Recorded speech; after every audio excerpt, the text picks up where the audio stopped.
सभी दर्शकों का सादर अभिनंदन। मैं पंडित विनोद भारद्वाज अपने चैनल चंद्र फैक्टर पर आप सबका स्वागत अभिनंदन करता हूं। जैसा कि थंबनेल आप देख रहे हैं कि जन्म कुंडली का संदेश, भाव और राशियों से संबंध और सप्तम का संबंध। मित्रों, प्रत्येक जन्म कुंडली कुछ संदेश देती है। अगर कुंडली का जातक अपने कुंडली के या अपने जन्म पत्रिका के संदेशों को समझ ले तो उसकी सारी समस्याएं अपने आप हल हो जाती हैं, जीवन सुखमय हो जाता है। दिक्कत यह है कि आज यूट्यूब पर तड़कते भड़कते ज्योतिषियों ने ग्रह गोचरों को लेकर के इतनी चर्चा कर दी है कि लोग सोचते हैं कि फला ग्रह आएगा तो हमारा खजाना भर जाएगा, फला ग्रह आएगा तो हमारे कष्ट बढ़ जाएंगे। ऐसा नहीं है।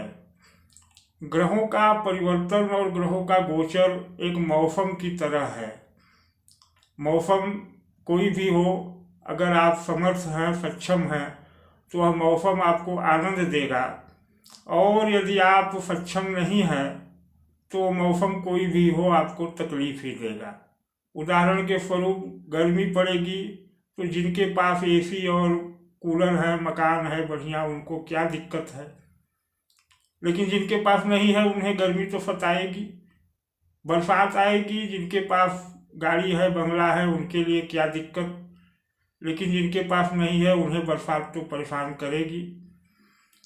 उसी तरह से ग्रह गोचर है। ग्रह गोचर अगर आप समर्थ हैं तो आपको नुकसान नहीं देंगे, वरन फायदा दे सकते हैं, और अगर आप कमजोर हैं तो एक अच्छा गोचर भी आपको बहुत लाभ नहीं दे पाएगा।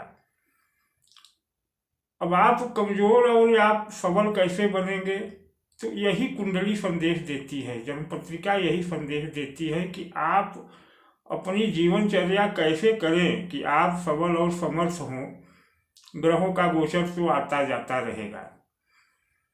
तो हम लेते हैं कुंडली के प्रथम भाव को। कुंडली आपके सामने प्रस्तुत है, बर्थ चार्ट है, और इस हर बर्थ चार्ट में 12 घर होते हैं। तो पहला घर जो है उसे लग्न कहते हैं। लग्न का अर्थ है हम, आप, हमारा आपका व्यक्तित्व, हमारा आपका स्वभाव, नेचर, यह लग्न से देखा जाता है। अब देखा जाए तो काल पुरुष की कुंडली में लग्न के भाव में मेष राशि आती है, मतलब 1 नंबर का भाव और 1 नंबर की राशि। तो मेष राशि का मतलब यहाँ आने का यह हुआ कि लग्न यानी व्यक्ति मेष राशि जैसा होना चाहिए, उसका स्वभाव मेष राशि जैसा होना चाहिए। अब मेष राशि का स्वभाव क्या है, तो मेष मंगल की राशि है। मंगल का मतलब ऊर्जा, मंगल का मतलब ताकत, मंगल का मतलब हिम्मत, मंगल का मतलब योद्धा, मंगल का मतलब संघर्ष करने वाला। और मेष राशि को जो प्रतीक चिन्ह दिया है वह बकरी का है। अब सोचिए कि मेष राशि को बकरी का प्रतीक क्यों दिया गया, और लग्न मेष राशि जैसा होना चाहिए, यह पत्रिका का संदेश है। तो बकरी का स्वभाव क्या है? बकरी का स्वभाव यह है कि वह निरंतर अपने भोजन के लिए प्रयासरत रहती है, दौड़ती रहती है, और निरंतर ग्रहण करती रहती है भोजन। अब व्यक्ति को भोजन तो नहीं ग्रहण करना है, लेकिन ग्रहण करते रहना है, हमेशा ग्रहण करना है। क्या ज्ञान, धन, वैभव, मतलब उसको रुकना नहीं है।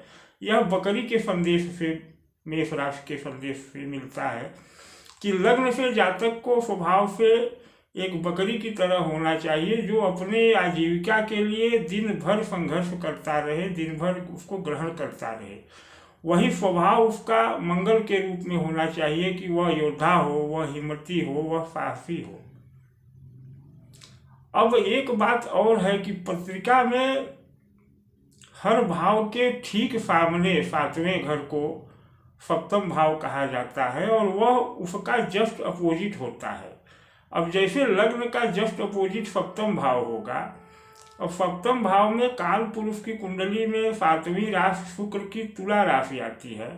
सप्तम भाव को पत्नी, पार्टनरशिप इत्यादि का भाव कहा जाता है।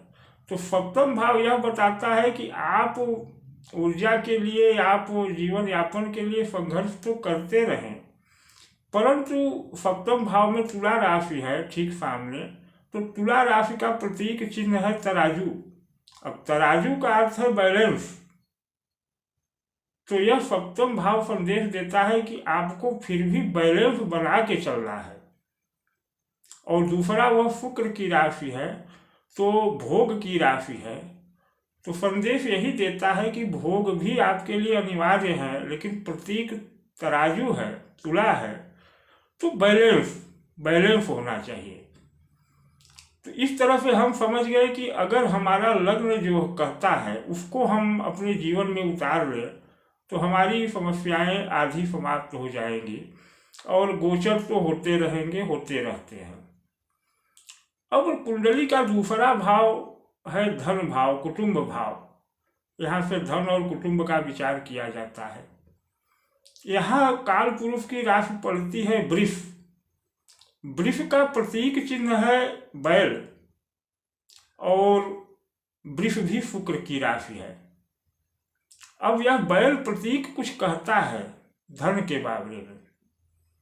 यह संदेश देता है कि धन आपके पास तब होगा जब आप बैल के जीवन को अपना लेंगे।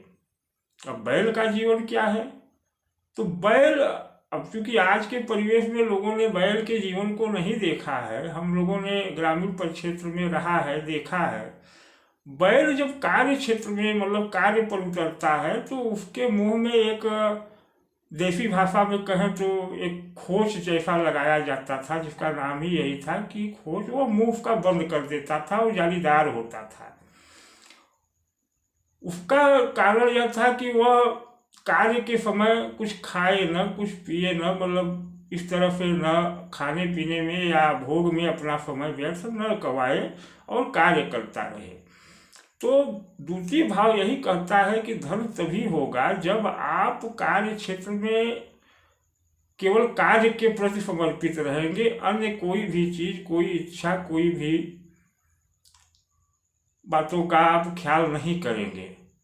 दूसरा बैल का प्रतीक है कि बैल जो कुछ खाता है, भोजन करता है, तो उससे जो उत्सर्जित होता है वह गोबर होता है, जो कि कई कामों में आता है और खासकर कि उपजाऊ, यानी कहा जाए तो देसी भाषा में खाद का काम करता है।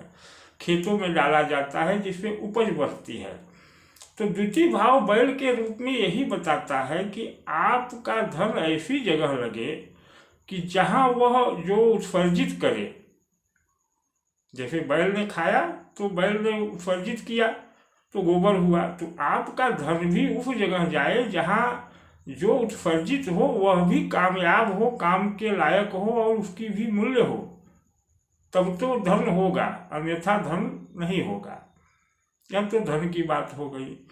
हम इस वीडियो में सभी भावों का संक्षिप्त संदेश दे रहे हैं, फिर एक एक भाव पर अलग अलग वीडियो बनाएंगे और आपको बताएंगे कि आपको अगर यह समस्या है तो इस भाव से संबंधित समस्या है, और आप ऐसा नियम अपनाएं तो यह समस्या समाप्त हो जाएगी।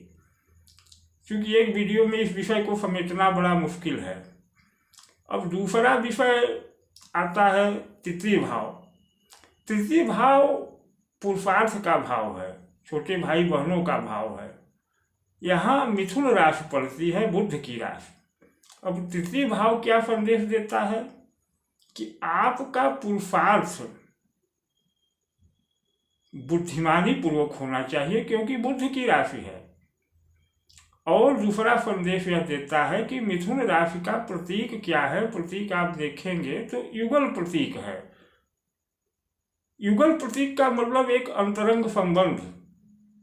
तो यह संदेश देता है कि जो आपका पुरुषार्थ है उससे आपका अंतरंग संबंध होना चाहिए, मतलब प्रेम होना चाहिए। पुरुषार्थ ऐसा नहीं कि आप किसी मजबूरी में या किसी दबाव में पुरुषार्थ कर रहे हैं। वरन पुरुषार्थ से आपका अंतरंग संबंध अर्थात प्रेम होना चाहिए, तब तो पुरुषार्थ सफल होगा।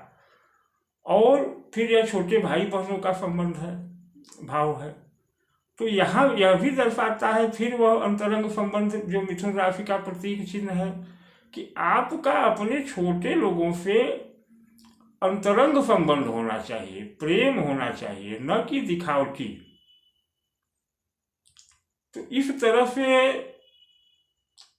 तीसरे भाव का संदेश यह है कि आपका पुरुषार्थ वह हो जिससे आप प्रेम करते हो, या आपको पुरुषार्थ से प्रेम करना चाहिए, तब आप पुरुषार्थ करें।